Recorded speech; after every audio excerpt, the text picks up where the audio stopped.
This episode is brought to you by Absolute Landscapes.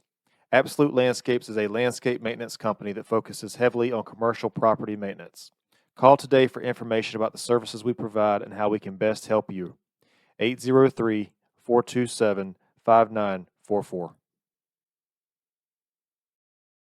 But yeah, so I'm really eager to talk to you about this. I know that I think what you're doing is an incredible thing, and I think I think that this is an area that really needs some attention, because I think you can explain it a lot better than I myself or a lot of people can. You know, it's easy to say, it's easy to identify problems about a thing and to criticize a thing, but I think when you have a person who's trying to do, you know, a specific thing to change it, I think that's a pretty powerful thing. So, if you want to maybe introduce yourself and just kind of say who you are. And we're live right now, so you can go ahead and just anything that you want to share about yourself, or tell us who you are, or introduce yourself. My name is Gail Hugman. I started teaching in 1974, and so this is my 50th year. It has been quite a journey, and it has been a very interesting and full of personal development for me and for my students. I did 30 years teaching in and around London in the UK. I live in the UK. And there came a moment where I realized that in those 30 years, I had not seen improvement. And when I had that light bulb moment and found myself addressing a group of children saying, why is it I feel more concerned for your future than you seem to? I realized there was something needed to change. And I asked them where their self-respect was, because we've seen diminishing self-respect. We've seen diminishing respect for authority, and we've seen negativity growing in the world. And I find this quite concerning. And so it led me to start my own business to try and focus on what is it that children want and need. And I started to think about it slightly differently, because we were all born into this world as it is. We were all born into the culture, and we were educated for that culture. But what I see now is that that culture is showing signs of breaking down. And so something else needs to happen. But it also means that children need something else, either for their education or included in their education, because they have to live in the world the way it is. I mean, unless they all go off to a desert island somewhere, which is completely impractical. And so I wanted to know, how do I get children to engage in a way that is positive without them falling foul of the negativity that exists in our world? So that's me. I've spent 20 years in doing this, and I have come across what I call the hidden curriculum that children need, that we all assume, but they don't necessarily ever develop. And I've had the privilege of working one-to-one in children's homes, so I can see them in a school environment and then in a home environment, and I see where the gaps are, and I see what parents are crying out for. And so my work involves helping parents interpret their children's behavior and their needs. And I've written 3 books now. I didn't plan to write, but I thought parents need to know this. Parents need help to be able, they see the world, they see the chaos, they see the unhappiness, and they want their children to do better, but they don't know how. And so I have some things to contribute to that. So there's a lot going on there. I think so. First of all, it's almost impossible to state the importance of the education of the next generations to come. You know, it's almost an impossible thing to state how important it is, how important the education of children and young adults are. I mean, it's almost impossible. And so I think that those people, those teachers and those educators should be on the front line of we should hear what these people are saying and what like like in your case, if you're not seeing improvement with these children over the 30 years or the 20 years or whatever the span it was, we need to listen to these people because these people know what's going on. Like they're on the front lines. I know me personally, and I don't know much about the education system in the UK, but I know me personally in America, and I know a lot of people who feel this way about the education system in America.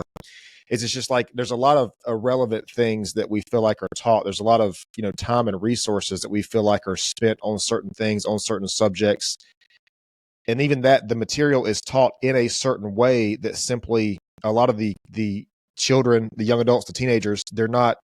It's taught in them to a way that really caters only to a specific portion of the student population. So in other words, I know people are not a big fan. There's a mixture of how people feel about this guy, but Elon Musk is a big supporter of using teaching the subject in the way that the person will understand it. So in other words, like the American education system, there's a lot of it's almost like there's a cookie cutter type way of teaching things. And then some people just simply do not learn the way that is taught, like for myself, I know with the very, I guess, entrepreneurial type mindset, you're not really, there's not a space in public education for people like that, or for the creative types or for the people who kind of think outside the box. There's not really a place for them, at least in the modern education system. You mentioned something about that we are taught about culture. We're taught to fit into a society, into a culture that is quickly changing at the very least. I mean, some would say, like you said, that it is breaking down, but it's definitely changing for sure. And I don't know, because I haven't been in the education system in a while, I don't know how much the education system is changing to match that change. I mean, are we still trying to teach things that we were trying to teach, several decades ago, or are we trying to adapt to I don't know. I was invited on a visit to South Africa to observe a lesson in a school. I went to spend some time with some students there, and then I went to observe a young teacher taking a class. And even though it was in Afrikaans, I could understand what was happening.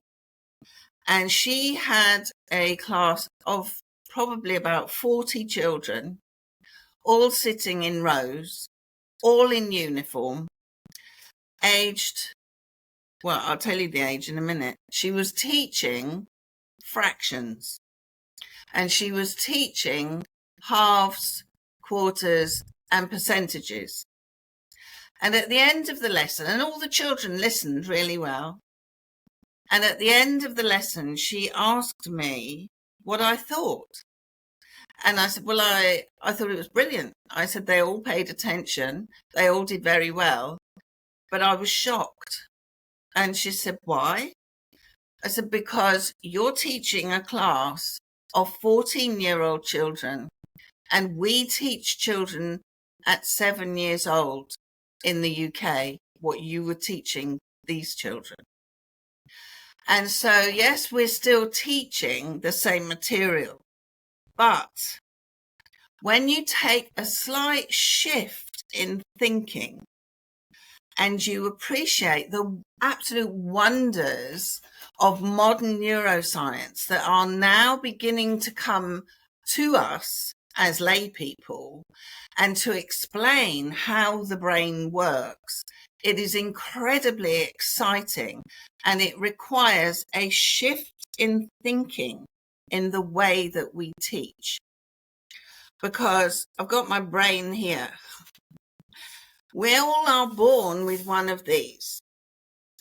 And what you're talking about with the more creative or the neurodiverse, I describe it to the children I work with as if I have two cars on my driveway.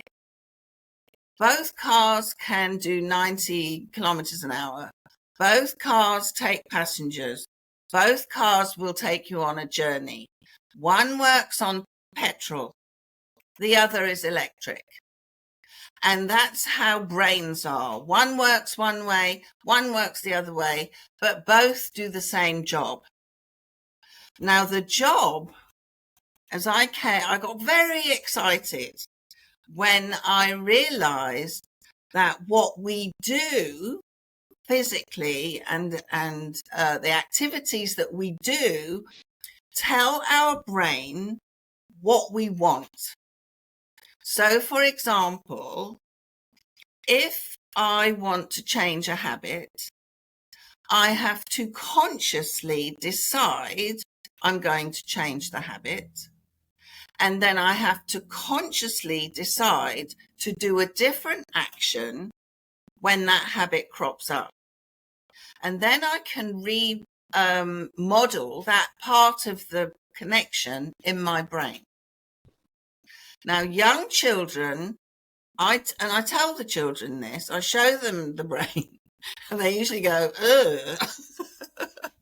And I say, when you're born, there is some programming already in here. And that programming tells you when you're hungry. It tells you how to move. It tells, you're already wired for growth. So children are born wired for growth. But 2/3 of the brain is available for program. And according to what we do repeatedly, so those connections are made, because the brain is impartial. It does not know what's good for us, and it does not know what's not good for us. And so if we consistently do something that isn't helpful, the brain will pick it up and will think, oh, okay, he obviously wants this. So we will secure this with a chemical called myelin. And when I explain this to children and I see them misbehaving, I will say to them, what you're doing right now is not going to help you in your life because it's going to irritate other people, or it's going to mean that you can't focus, or whatever it is. And I say to them, do you want to do that? And they will say, no, I don't. And I say, well, then can you take charge of that? Because you cannot control another human being, even a small one. This I have learned. So we have to learn what matters at core to children so that they will then control themselves. And that is why I felt I had to write to let parents know about this. Well, I love that because, and I don't know, again, I'm not familiar with the UK system, but here in America, a very common solution to misbehaving children, especially young boys, would be, oh, well, he has ADHD. Let's medicate this child and, hopefully calm him down. And that's when we're having this conversation, that's so sad to see because and I know you know this, but we have to understand the importance of what the education system is doing here. Yes, theoretically, it's supposed to be educating us for the rest of our lives, to teach us how to speak, how to write, and this kind of thing. But I think one thing that it is doing, and I'm sure you can see this firsthand, is it's priming us for the rest of our life. So if I just think back to when I was a young boy, a 7 or 8 or 9 year old boy. I mean, recess time was the best time. We would go out on the playground. That was like the best time of the day because you have all this energy and you don't know what's like, you're a child, so you don't know what's going on.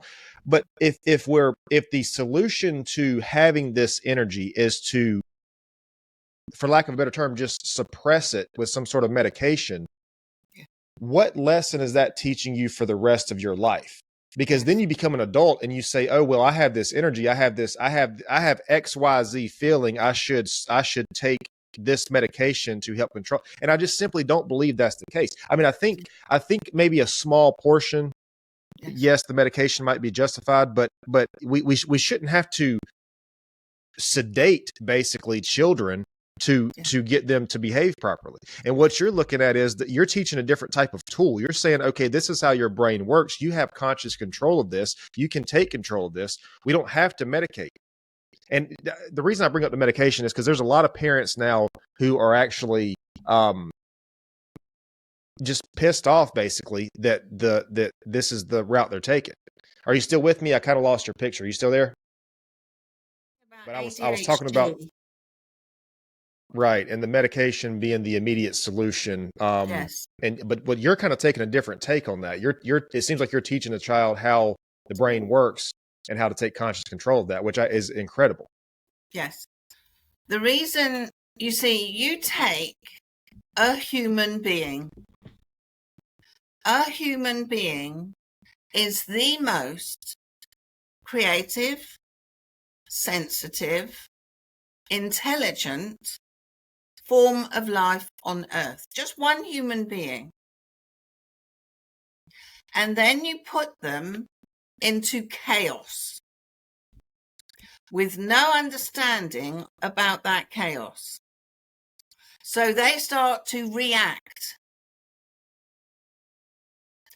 And you're trying to get them to conform because you don't know how to deal with the reaction.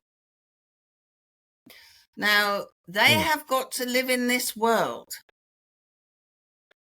And I do agree with you, Cody, that there's a small, in my experience, a small percentage I cannot reach because it's too overwhelming for them. But there will always be some anomalies in nature. There will always be a percentage that will be outside what's manageable. But the huge numbers of children we are seeing medicated is worrying. Because what doesn't seem to be taken into account is the fact that children are not miniature adults.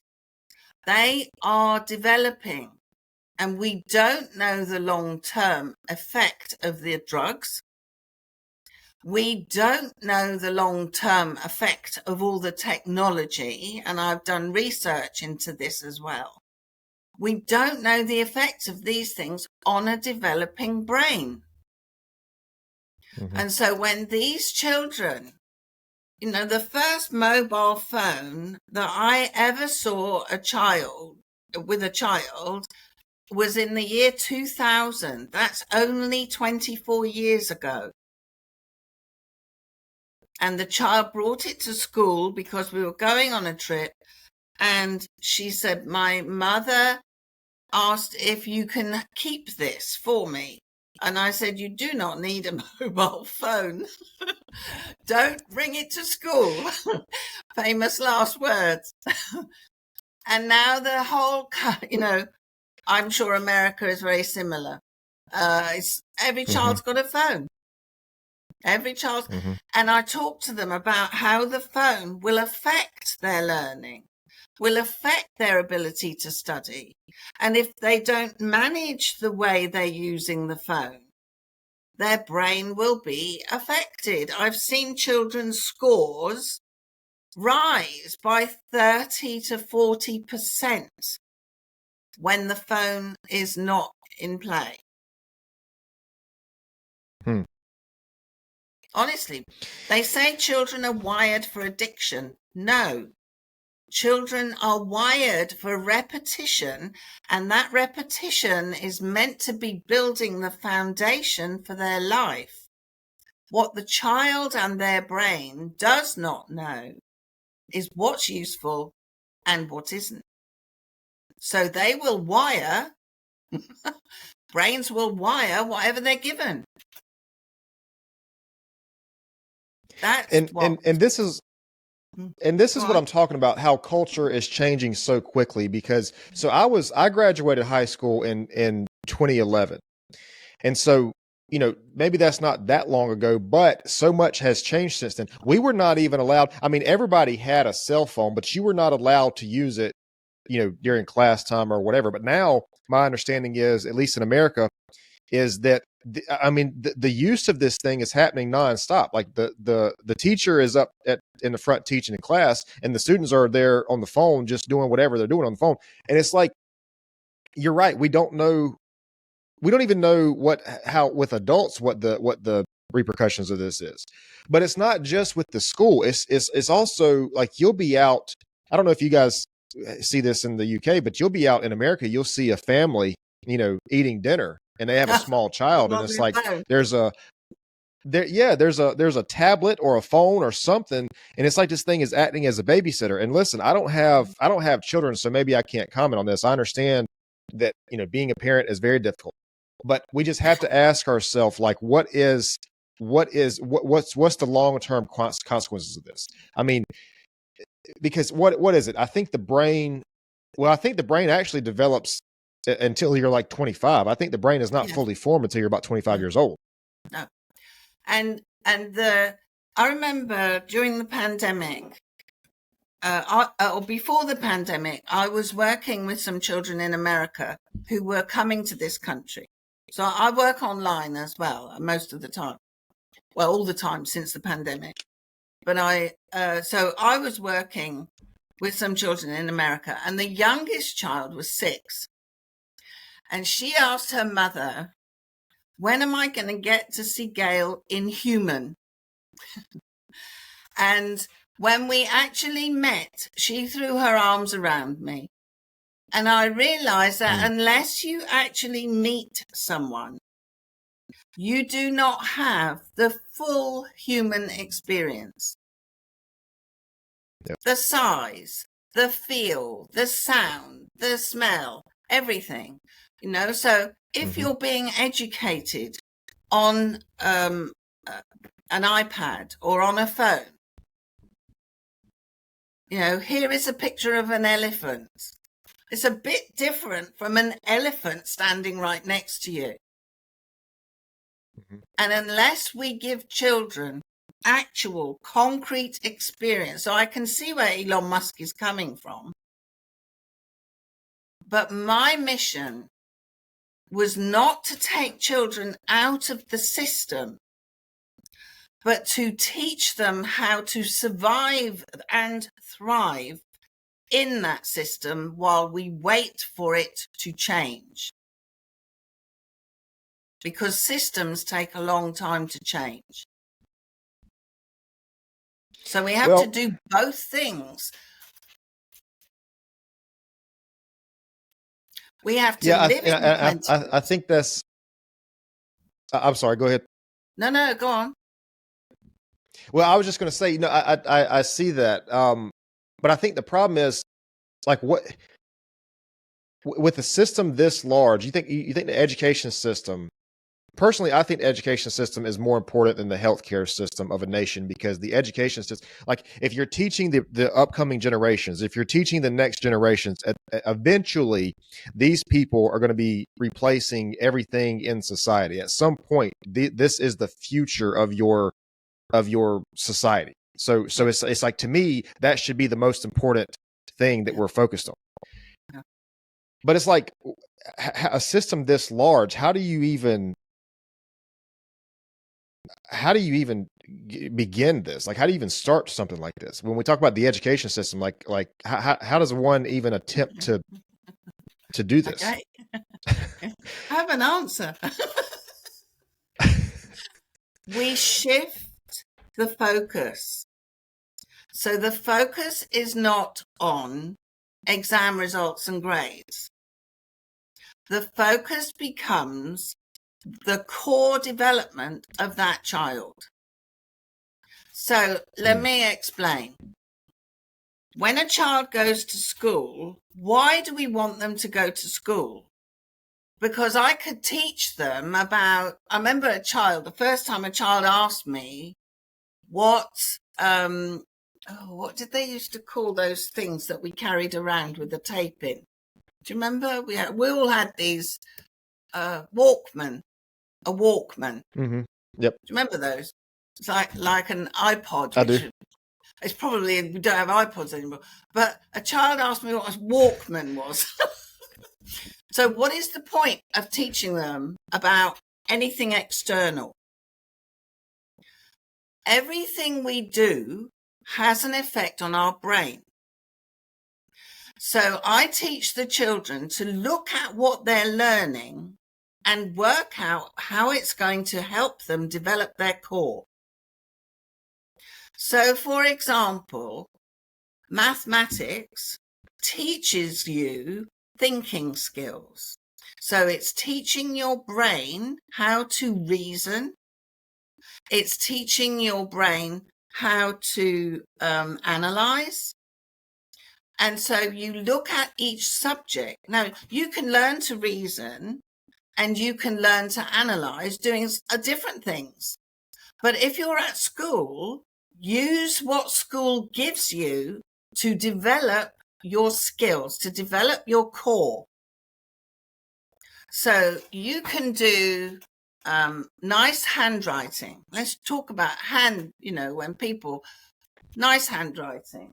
A mother once said to me, I know it shouldn't bother me, but my daughter's handwriting is terrible, and I know it shouldn't bother me. And I said, well, of course it should bother you. It should bother you because of what it attracts to your daughter, because it will attract criticism. And that's why it bothered her. And the thing with handwriting, you can say, you want to improve handwriting because you want to master self-control. Okay, that's one reason. You can do nice handwriting because you want to make a good impression. So that's another good reason. Or you can do nice handwriting because you want to be artistic and you're working with shape.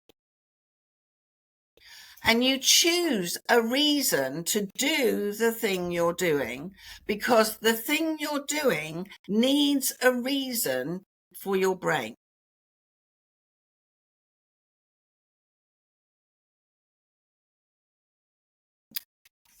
So when children are doing homework, I will say to them, perhaps if you don't really feel like doing homework, that's because there's this little guy in your head that hates anything that repeats. He gets bored really easily. And it's your job to control him because you know you need to live in this world. And so if you have a piece of homework that you don't particularly want to do, what you need to say is, I'm going to practice my self-discipline. And I'm going to sit here for half an hour and get this work done so I can then go and do what I want to do.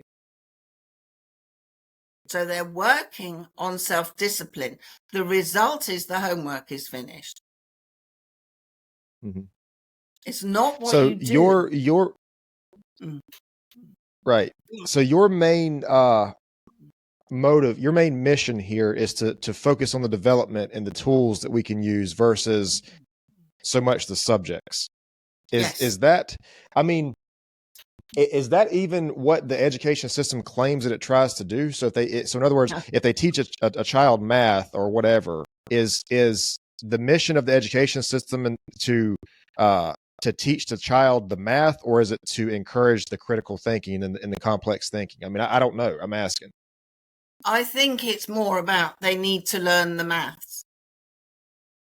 I think that's what it's. You see, originally it may have been the way that I'm talking originally, but the Right. essence of everything gets eroded.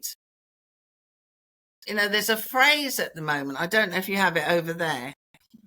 There's a phrase here at the moment that it's okay to not be okay. No, it's not. It's not okay to not be okay. People say it, oh, it's okay to not be okay. You should talk about your feelings. No, if you are feeling bad, it means something needs to change. Perhaps you, but it means something needs to change. It's not okay. And we're living in a world where there's a lot of not okay, but people are just normalizing. You must, and things Well, get they're normalizing it. They're normalizing it, or they're masking it with some sort of medication. Yes. And that extends just beyond the education system. I mean, I talk a lot on this podcast about people who are depressed or they feel depressed or whatever the case is. And I understand that's for a lot of people, that's a real thing. But I don't think the immediate solution should be to take a mind altering drug to fix this problem. I think there's a lot of things we can do before we get to that point. And so it makes sense what you're saying. It's true. And I think, we're given a child from birth to puberty at least, is based in feeling. So everything they do comes from a feeling. They haven't got the reference in their brain yet to be able to reason why they should do something. They just felt like it. And that is core to a human being, that we have feelings to educate us about our environment. If you're too hot, you take off a jacket. If you're too cold, you put on a jacket. If you're too depressed, you get medicine. No, you change something. You're having a feeling that is telling you about your environment. You change something. This is what I love about what you're doing here and what everything that you're saying is, I remember, and even though this was over a decade ago, which I guess in the grand scheme of things isn't a long time, but I remember back when I was in high school, especially high school, it was like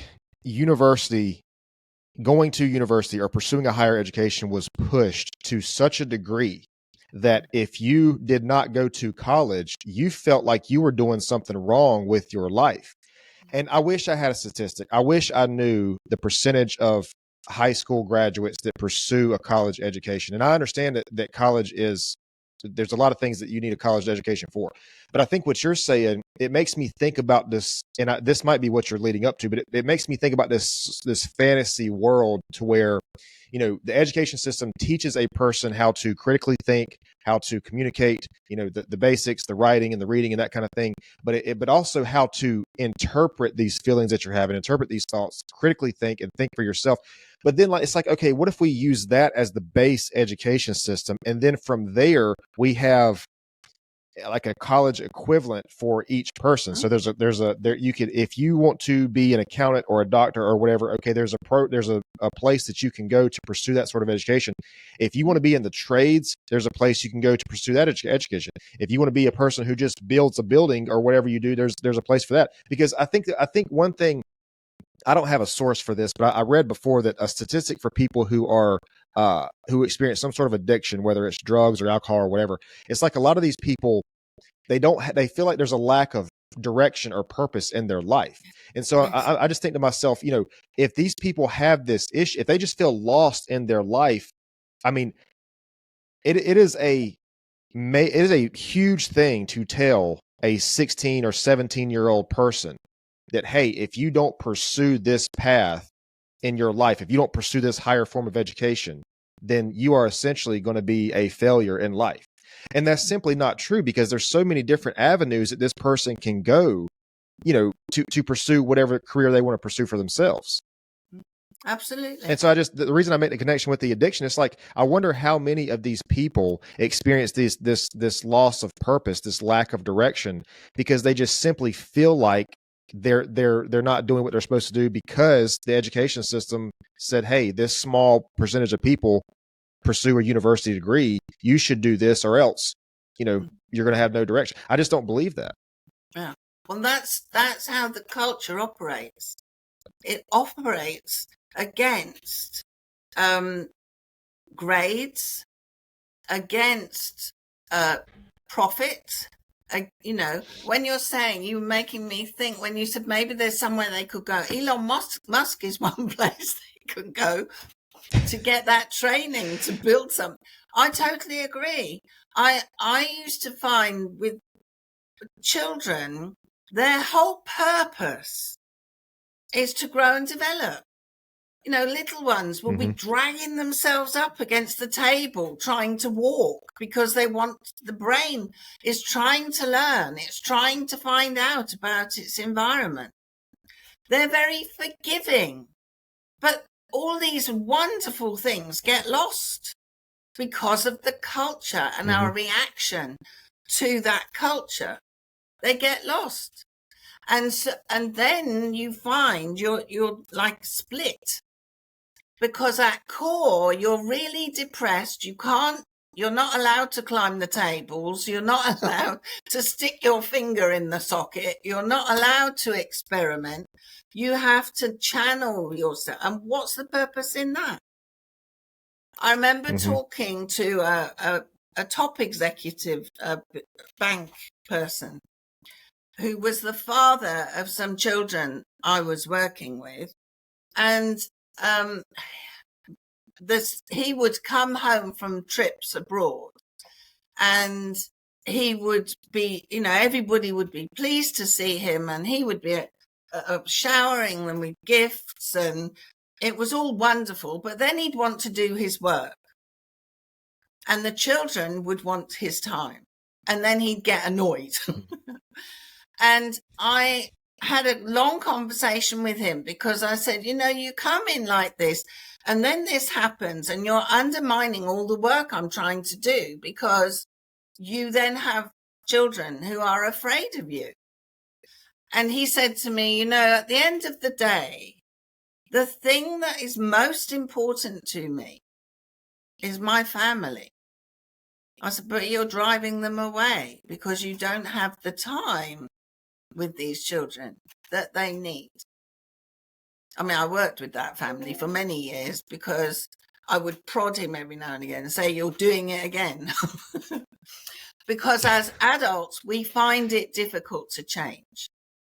That's because the framework was put in during our childhood and teenage years. And it's not very different. I love it. Yeah. I'm sorry, I didn't mean to interrupt you. No. I was going to say, it's not very different. I was just going to say. Yeah. Yeah, go ahead. I'm sorry. Go ahead. I think there's a lag in our connection, so I'm seeing you say something shortly after when you say it. So I think that's why I keep interrupting you. What I was going to say, I know I've forgotten.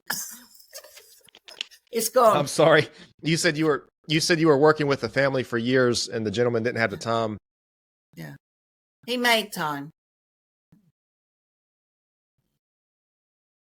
Gosh, I feel terrible because you, it's like I'm seeing you say something a couple of seconds after you say it. So I didn't realize that you were going to speak. But you made an important point there, which is that the neuroplasticity, and I don't know if you know anything about this. I don't know the exact number, but the neuroplasticity of the brain is, my understanding is, much higher when we are children. Absolutely. And so if we don't learn these things, if we don't understand this and learn this as a child, then when are we going to learn it? Because we have a very limited. I think it's something like between 7 or 8 years of age, somewhere around that point is when the neuroplasticity kind of stop. It takes a downward slope, and then I think it's again at around age 30, and then from there it just sort of. So basically, what that means is, the more we progress in life, as our age goes up and up and up, our neuroplasticity goes down. So it's like it's like that first decade is like, you would think it would be critical to learn these things because that is the easiest time for most of us to do it. Yeah, but we've forgotten we need to learn to be human here. Look at this. This is in my book.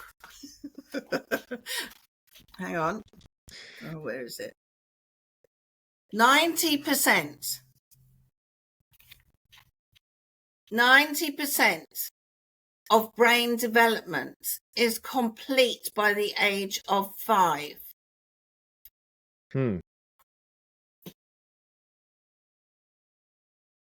And when a child is born, it's quite fantastic. In the first 3 years, the brain makes 3 trillion connections. By the age of 3.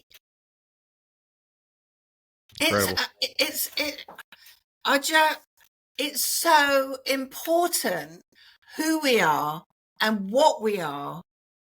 And, everything at school is manageable if we put it in that context. Of course they need maths. That's how the world operates. Of course they need to read. Of course they need all that. But the core stuff, this book, my latest book, is about executive function skills. It's very exciting.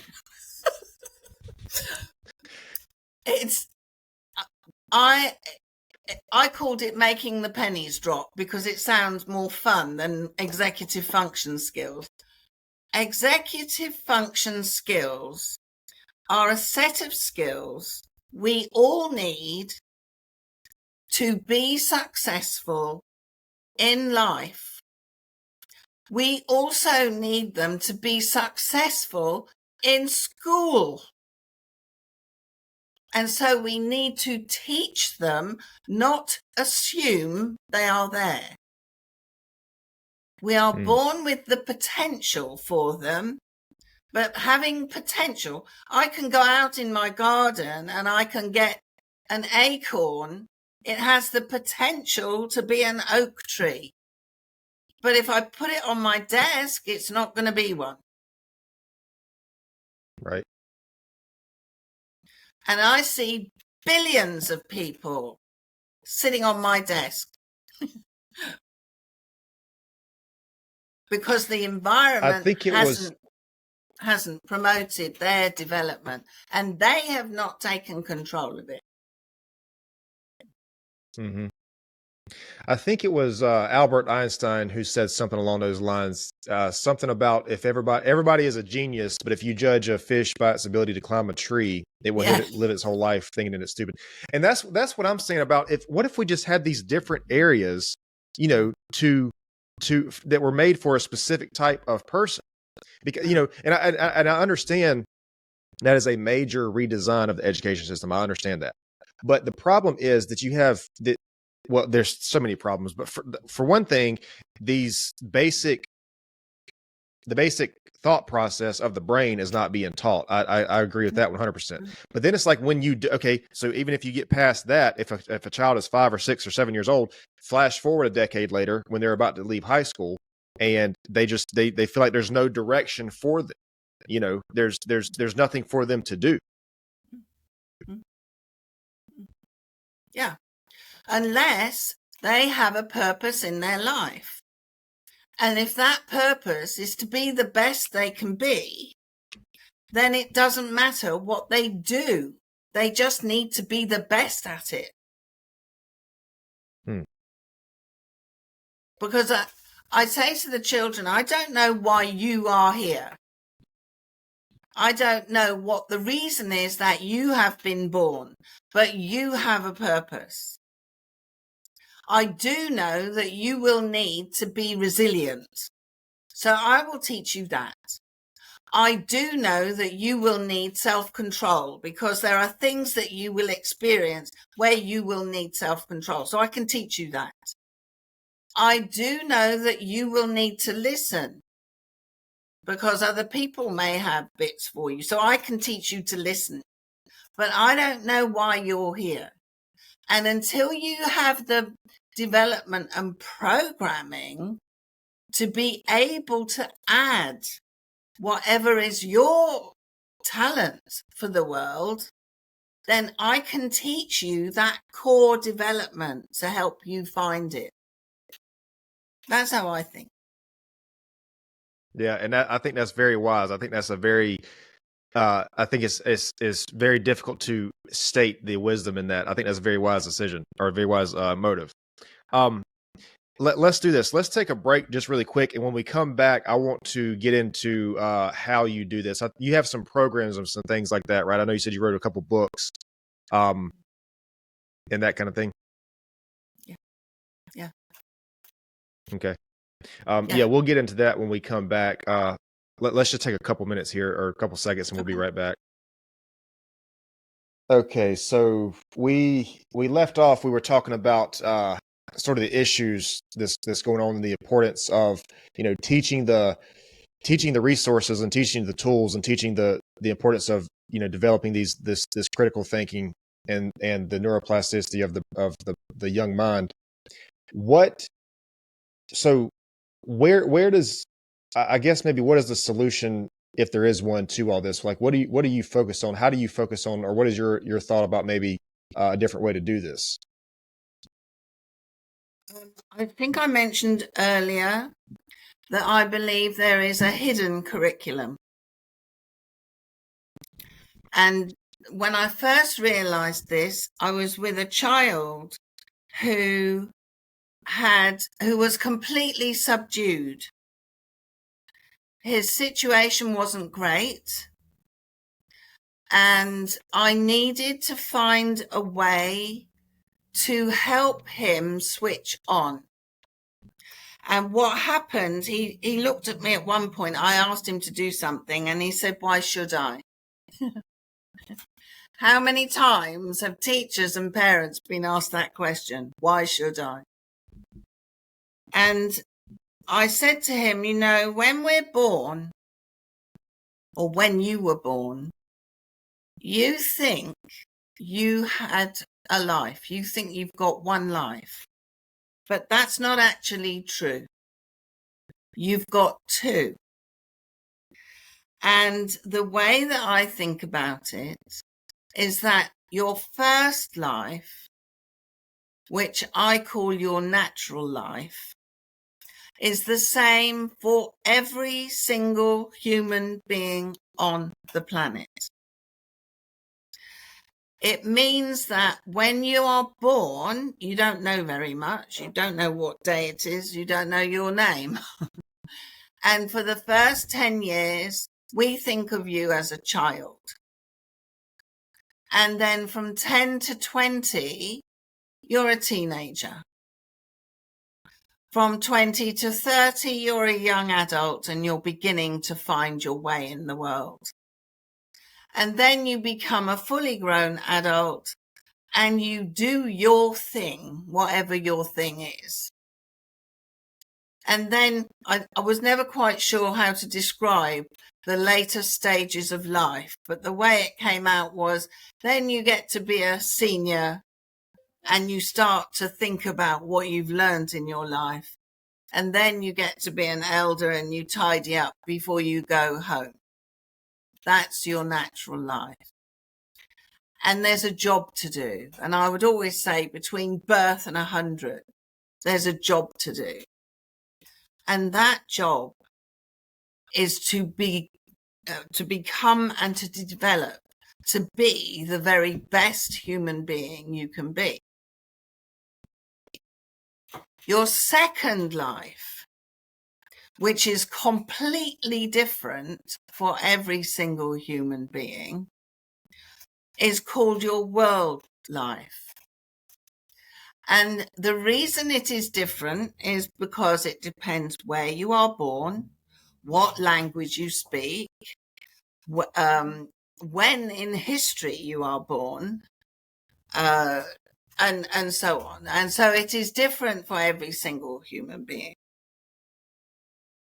And what you have to do is look at the world, which is like a feast of experience, possible experience. You look at the world, you see this feast of experience, and you think, I want to be a good thinker when I grow up. So what activities shall I do that will make me become a good thinker?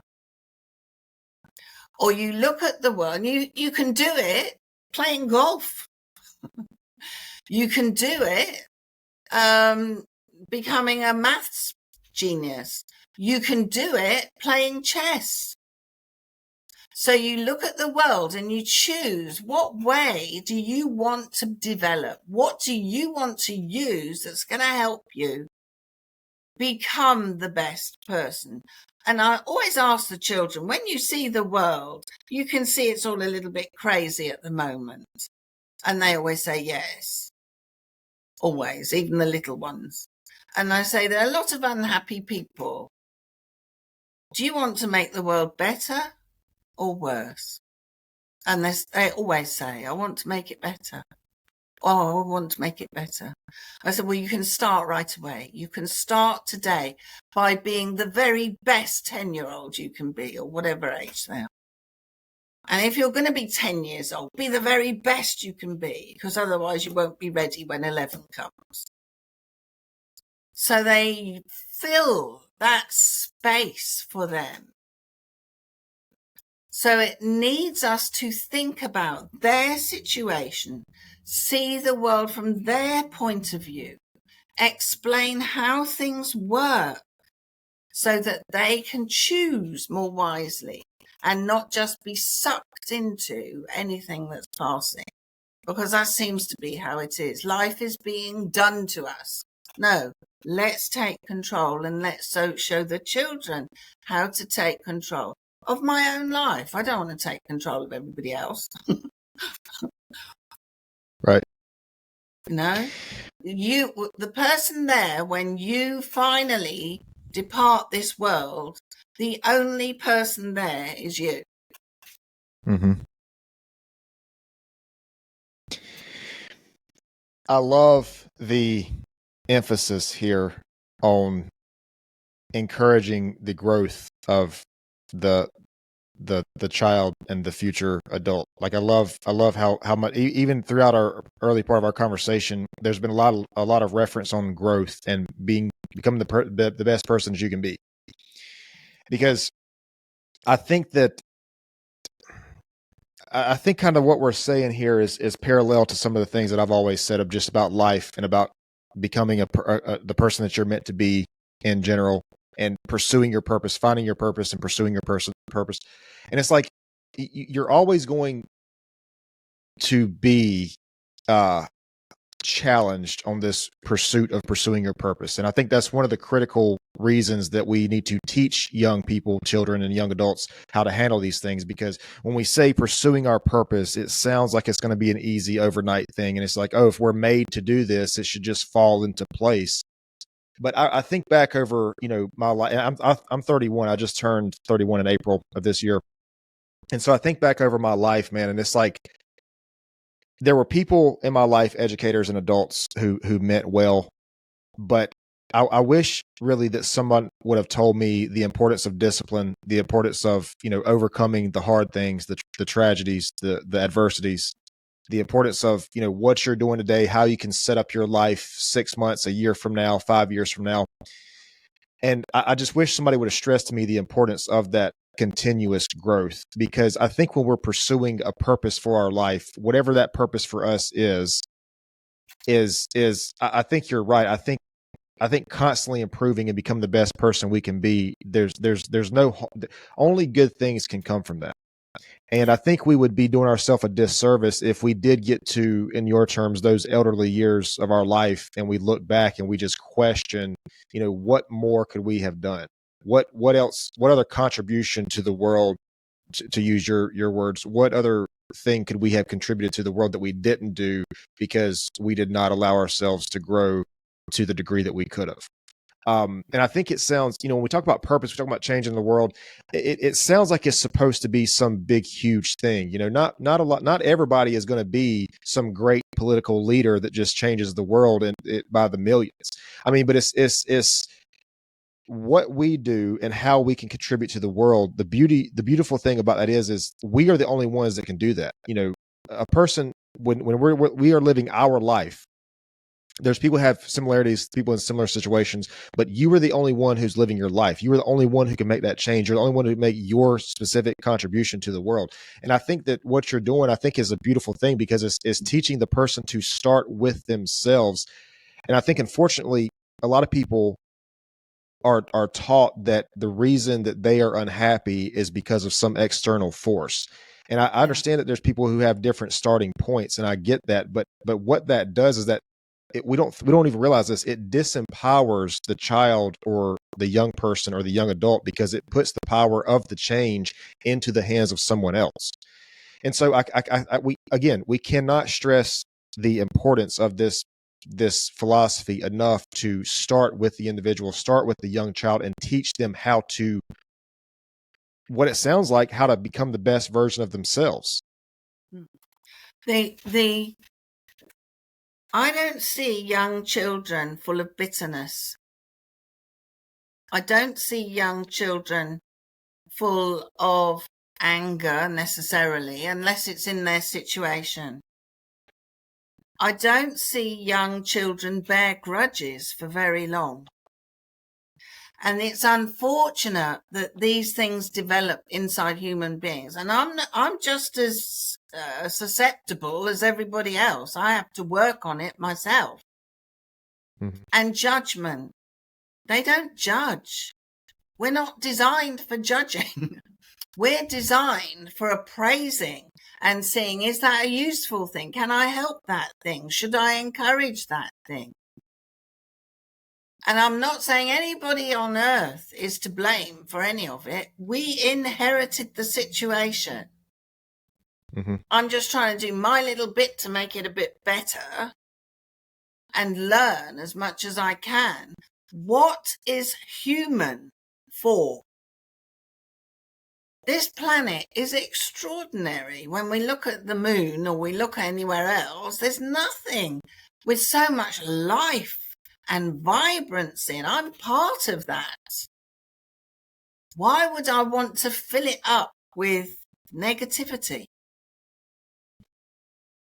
It's so, when you look at nature and people go, oh, it's new age. No, it's not new age. It may be new thinking. It may be that you have to shift from that kind of dark thinking that makes you, negative and judgmental and critical, when actually at core, you are something amazing. The problem is the familiarity. The year I was born, Cody, there were 2.25 billion people on the planet. There's now over 8 billion people. I find that a little overwhelming when I watch TV and these huge crowds of people in places. And some of them, they're throwing rubbish everywhere. Or they're argumentative. And you look at a child and think, I don't want them to experience that.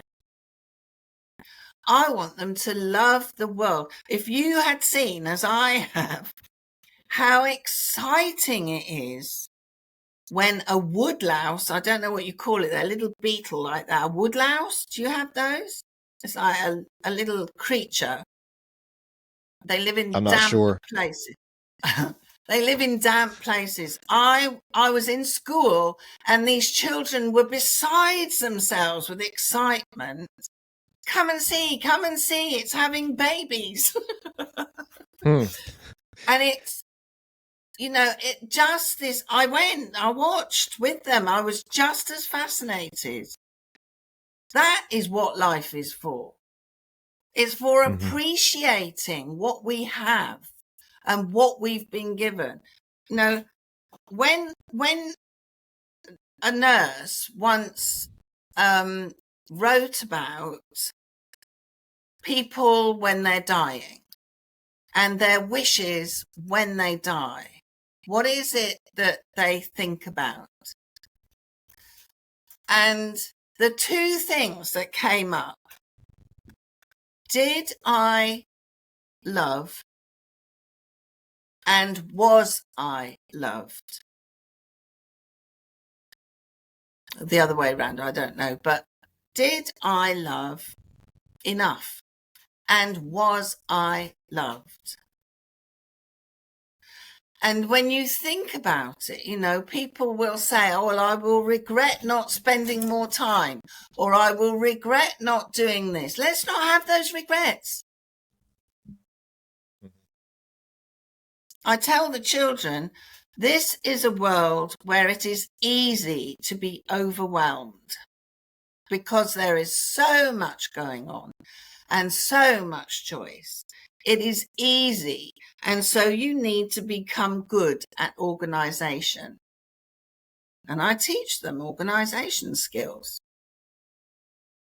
It is a world where it's easy to feel like a failure. But if you decide what you're going to achieve, if you say, I'm going to sit here for 10 minutes and not speak, and if you manage that, you are a roaring success. And I will say to children, how many times can you write your name in 1 minute? And they'll go, oh, 50. I say, okay. And I get out one of my big timers and I put it there. I say, go. And because they need to learn what a minute feels like, what they're capable of in a minute. You end up with 10 minutes in an exam. They say you've got 10 minutes. Unless we teach them what that feels like, they don't know what to do. So it's teaching the things we don't think to teach. And I wrote them into books. My Making the Pennies Drop is to teach, to help parents understand everyday things they do presented to a child correctly can make life so much happier for everyone. Mm-hmm. But that's a really good point, though, because you talk about taking tests, like test taking. This made me think of this, especially in high school when you get closer to the time you're going to university. It's definitely when I was in high school, there were courses that were designed to help you prepare for tests. Like here we have the SAT test and the ACT test and that kind of thing. But there are courses that help you prepare for the test. Yeah. But then we're all a part of the biggest test that we're going to experience in this lifetime, which is the life itself. And there's no course on that. There's no course on preparing us to take the test of life. There it is. Oh, is that it? That's it. Okay. No, that's and then I want to. Yeah. Yeah, and it's that's amazing to me because and like I said earlier, especially a lot of people here in America just feel like we're just wasting. I don't want to say wasting time because you are learning things and you can take those things with you, but there's a lot of time that's spent in the education system, which here is like I think it's 12 years if you include the first year of kindergarten. It's like 13. That's the basic education system, but it's like there's a lot of time there that we're not spending on the test taking skills of life, like what's going to benefit, the critical, like we talked about earlier, critical thinking, all that. I want to backtrack to something really quick. You were talking about the magnitude of people that are on the planet, the 8 billion people that are on the planet. And I think I agree that I think that's overwhelming for a lot of people. And I think the proof in that is that a lot of people feel like, their contribution or lack thereof, or what they do with their life or what they say or what they do on a day-to-day basis. I think we all have there's this fallacy. There's just this belief that's just simply not true, that what we do or don't do matters very little because there's so many of us. And it's like, if you think about a child, if you think about like a 2 or 3 year old child, I mean, these are in most cases, these are the most confident people on the face of the planet. Like they're just they're just so extremely confident in like whatever's going on. And it's like somewhere along the way we lose that, whether it's environment, whether it's, we're going through an education system that is not designed to help us, and we fail the math test or whatever it is, and we just take these hits over time. And by the time these people get 20 or early 20s or late teens, they've lost this confidence. They lost this pride in who they are. And I can't help but think to myself, if 8 billion people feel like they are insignificant and who they are doesn't matter, they can just go through life and it doesn't really matter what they think, what they say, what they do. If they drop a piece of trash on the ground, well, what does it really matter? Because there's so many people. But I just can't help but think that if we were to reverse that, just imagine a world in which 8 billion people believed that they had something. Well, yeah, just think about the difference, and like just think about if 8 billion people just went out right now, today, at this very minute, just went out and picked up one single piece of trash. I mean, just think about something as simple as that. Like, what would the difference that would be on the planet? And it's just, but this is one of the many examples that we're talking about how to teach the child to be confident and be self-aware and understand that, you matter in this world. Your contribution to this world matters. The people that are around you, how you feel about yourself and think about yourself, and the way that you speak and the things you say, the things you do, it's going to matter, and it's going to help your life unfold potentially to the life that you want to have. Because and it's not just about believing in yourself. It's like once you get to a certain point in life, you're going to have more opportunities based on whether or not you believe that you have something of value that you can offer. Because the more that you believe in yourself, the more you're able to do for yourself. And the more you're able to do for yourself, the more other people want to help you and work with you because they see that you believe in yourself. So you're a person of competence. And then that becomes into then that conversation gets into a advancing careers and having opportunities for yourself. I mean, this is just a snowball effect. And it's just, I can't believe that more people are not talking about this the way that you're talking about this, because it seems like this is just such I don't know how people don't understand that this is important. Like, it just seems like this is the way it's supposed to be. Children don't feel always that they matter. They don't always feel that they count, because they're always being told, don't do this, don't do that, or do this, or they're always obeying or not, but they don't feel like they have any power. And one of the lessons, which actually I had made into a little animation on my website, I sat with a child and I said to him, how old are you? And he said 9.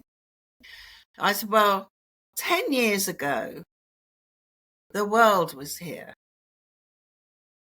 The planet was here and it had countries on it. And I started to draw. By the way, I'm not a great artist. I started to draw. I said it had countries on it. It had trees on it. It had elephants on it. It had butterflies and birds. And I went through this whole process and I took him along slowly. We were sitting next to each other. And eventually I said, and it had 6.5 billion people on it. It was that long ago. I said, your mother was here and your father was here, but you hadn't been created yet. And then 9 years ago, you arrived and you changed the world forever. Your mother would never be the same again. Your father would never be the same again. And this child just went, wow. And I went on to talk to him about making it better or making it worse. And that evening, I got a phone call from his mother. And she said, I just want to tell you how grateful I am for what you said to my son. She was crying. She said, he thanked me for letting him be born. Wow. Can you imagine that? This is powerful stuff. Black lives matter. Yes. White lives matter. Yes. Every color life matters. Yes. Because something greater, Mother Nature, you might have a God if you want one. You know, I don't know what to call it, but something fantastic to make 8 billion, all different and all the same. It's fantastic, Cody. Yep. It's incredible. Like that is that's actually encouraging to hear that this is the conversations that are being had, because you have to, that I'll just say that gives me hope. That inspires hope, you know. And I feel like that we're having this conversation, and the more that this kind of thing gets out, the more people who do have this conversation, I think there's going to be more of that, you know, more children realizing the significance of that. I mean, that is an incredible thing for a 9-year-old child to say. Yeah. I hope so, because no, you're very young. I'm not. and I don't know what else to do. I didn't have, you know, a privileged upbringing. I didn't pass all my school exams. I was told I was going to be a failure at 11 because I didn't pass certain exams. I was told I would never teach. That's not true. Don't make up your mind about a child because they're not finished. This is a planet of possibility. Mm-hmm. And we share 8 billion possibilities. Yeah, it's a fantastic place to be. You know. So I just think we need to be more generous with younger people and talk about core things. Don't be afraid. I used to tell the children for the first 6 weeks, every time I had a new class, I would say, why aren't you asking me questions? How long have you been in this world? You should be full of questions because you're told not to ask them, aren't you? In a minute, not now. Don't ask a silly question. And I would say to the children, if you're not asking questions, there's something wrong. I might not be able to answer them, but you should be asking questions. Right. And I went to visit a high school. I had these children when they were 10 or something. I went to visit their high school a few years later, and some of them recognized me in the corridor and said, oh, it's Mrs. So-and-so. And the teacher who was showing me around the school said, do you know these children? I said, yes, I taught them when they were in year 5 or 6 or whatever. And she said, you know, they're a funny bunch. She said they never stop asking questions. And I thought, I did a good job. Yep. So I said, good. I don't care if they can't answer them. We have to question. If we don't question, it continues. And I think there are a lot of people like Greta Thunberg asking questions. And, you know, development isn't comfortable always. Well, and I think too, you know, just after we're having this conversation, I think it's not necessarily if the question can be answered. I think it's that the question is being asked. You know, it's that critical thinking. It's thinking outside it's seeing something that maybe a person doesn't understand or doesn't agree with, or, wants to change or whatever it is, and then asking the question. I mean, I think that's the most, because how else do we evolve or grow? Not even as a person, but as a society. How else do we grow and evolve and improve if we don't ask questions? And so I think that in itself is just is a skill in itself. Yeah, absolutely. And these brains are fantastic at finding solutions. I had a 7-year-old child. I had told my class, the school doesn't have a lot of money. You must not waste paper because we can't keep buying more paper, and you mustn't do this, you mustn't do that. I did my first lesson, and at the end of the lesson, a boy came to me and he said, I had an idea. I think I know how you can get more paper and it won't cost anything. So I said, oh, great. What's your idea? And he said, what you do, you take a clean piece of paper, you take it to the photocopier and you copy it. I thought it was fabulous. That is a human brain, a little one. Just think if that is encouraged and allowed to continue, he'll come up with marvelous solutions. I did explain to him why it wouldn't work. Right. And that's another thing. That's another skill too, is problem solving, being able to solve problems, because if you're a problem solver and you enter into the adult world, whether it's career or otherwise, you're going to have endless opportunities of employment and contribution or whatever, because people are always looking for somebody to solve problems. I mean, a problem solver is like you it's good to have to know a problem solver, because those people get things done. Look, so first of all, let me just say this conversation has really given me hope. It's inspired me. I appreciate what you're doing here. We could continue to talk, I feel like, for another couple hours, but I have to get out of here shortly. Okay. Where can people find you? Do you have a website, or do you use social media, or do you have anything to share, website or anything? Yes, I have a website, which is www.lessonsalive.com. I'm on Facebook at Lessons Alive. That's plural, Lessons Alive. And I'm on Instagram at Lessons Alive. So, okay. I'm on other things. And if you have any links. Okay. Well, if you have any links, I'll list them in the description so people can check them out there. Oh, fantastic. Thank you.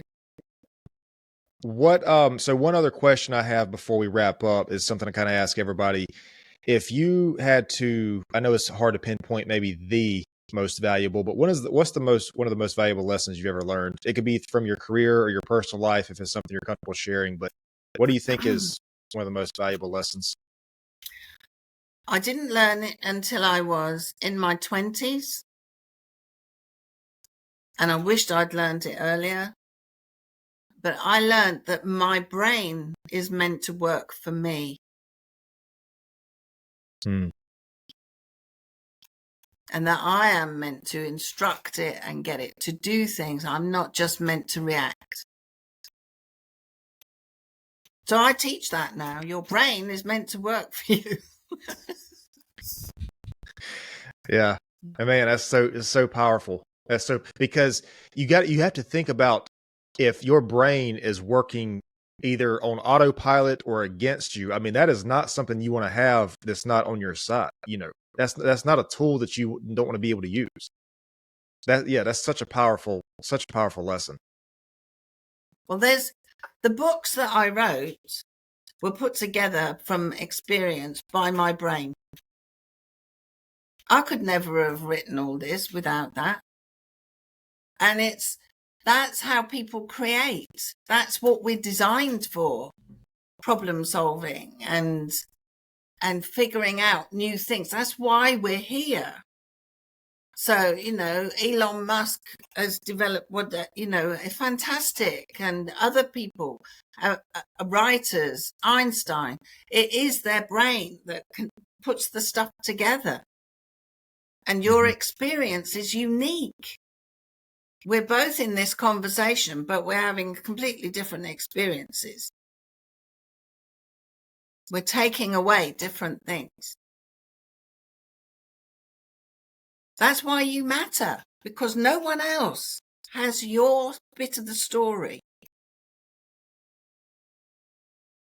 Yeah, that's true. And it's like, you have to think about these people who are kind of outside the box, the Elon Musk, the Einsteins, all these guys. At some point, they had ideas that people criticized and did not believe in, and were told were wrong, and were told to not pursue those things. I think I'm pretty sure Elon Musk and Steve Jobs, they were both college dropouts, if I'm not mistaken. And it's like just because it's not the mainstream thing, man, that might mean that is one of the most profound ideas that's ever existed. I mean, just because it goes against the mainstream doesn't mean it's wrong. No. So, look, I definitely appreciate what you're doing out there. I appreciate you, because I talk a lot of times on this podcast about, especially the American education system, about how, it's just, I don't know how to say it because I'm not in that world, but there's just something about it that's off. There's something about it that's not right. There's something about it that needs to be improved, because, if we've been doing the same thing, like what you're saying for the past, I think you were saying 3 or 4 decades, is if everything has been the same, it's probably time for something to change. I mean, how is everything else around our life changing so quickly, but then this is staying the same? It just doesn't make sense. It doesn't add up. Yeah. No, I agree. I think we just need to shift our focus. We can use the same buildings, the same material, the same everything, but use it in a different way. Because we can't all live outside the box. The box is too big. Yeah. So I want to ask you something before we leave here. And I'm definitely not trying to put you on the spot with this, but why do you think, why? The question is why. The question is, why do you think it is this way? I mean, like, because if you're a person that was on the inside of this, and you see that there's an issue here, we need to maybe change how we do this. I'm sure you're not the only person who sees that. If you're in that space, if you're in that world, I'm sure there are other people who share something similar to you. So why do you think it is that we continue to perpetuate a system that, I don't want to say it's broken, that's a very heavy way to say it, but it just simply doesn't work as well as it could? Why is this thing, why do we do it this way? I think it's because enough people haven't appreciated that the focus is in the wrong direction. Because we're not focused on human first. We're focused on, if you don't go to school and do well, you won't get a job. How inspiring is that for a child? I want to do well so I get a good job. But actually, they all want to win X Factor now, don't they?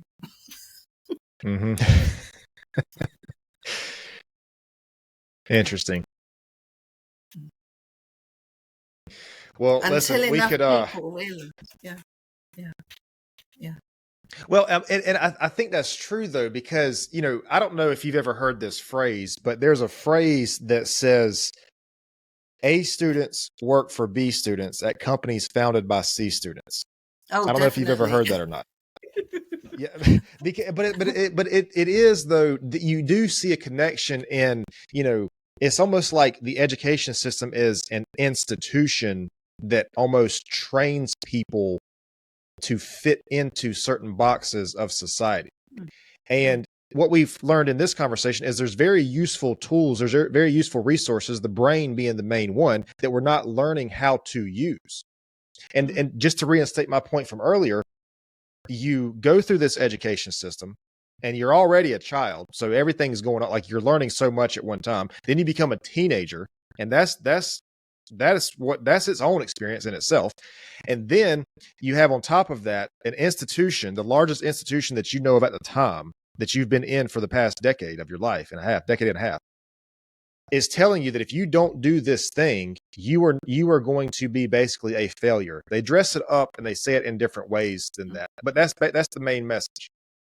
But it's like, if we, I was just going to say, if we just focus on using the tool that we have, the brain, understanding that, using that, doing these things like the critical thinking, building self-confidence, how to have a conversation, all these things that are useful to you in life. If we just start there and then say, okay, now that you have the foundation, let's build the house that you want on top of that. Do you want a brick house? Do you want a vinyl siding house? Do you want a log cabin house? Like what is your house going to be now that you have the foundation? But you can still, the students that I teach always pass exams. People bring me children who have switched off or are fed up or need a bit of a boost because they're very young or whatever. And I talk to them about this and they always pass exams. I mean, I teach maths and English, but I do it my way through the development. So they can still go through that system as long as they don't think that system is what they're born for. Right. Yep. That's the difference. It's that shift in thinking.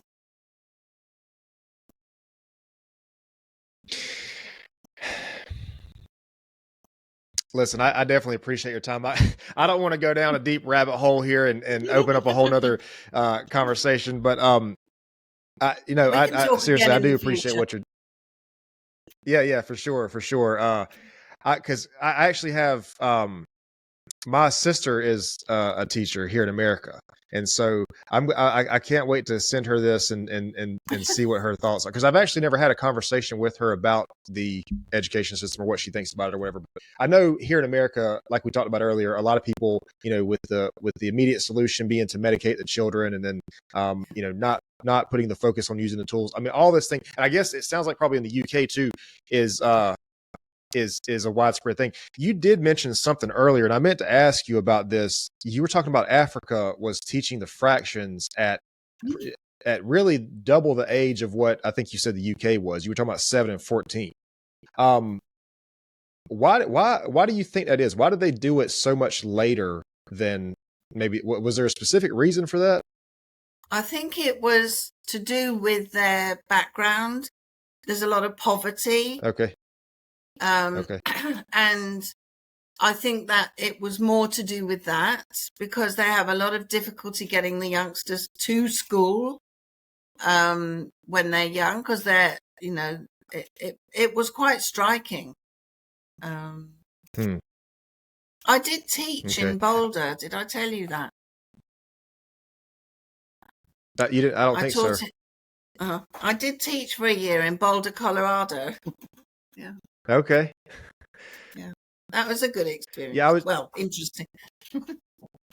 Yeah, I was curious to see just the different education systems around the world, because predominantly most of I hear about is America and the UK, and that's pretty much about it. But I was just kind of trying to see what have you taught in any other countries? No, I did some workshops for teachers in Israel, and there's a school in Israel where they are working with Arab and Jewish children together. That's very interesting. And it's really, they wanted to start at the beginning and work on. That's where I thought it was brilliant, because that was back in the 90s. And it starts with, I'm a human being first. Right. And when we look at the distress, there's, that's old war wounds, there's a lot of distress in the world. So if we can educate differently towards being human, maybe we can solve problems differently. Man, that is a wonderful closing line. If we can educate differently as humans, maybe we can solve problems differently. You should put that on a t-shirt.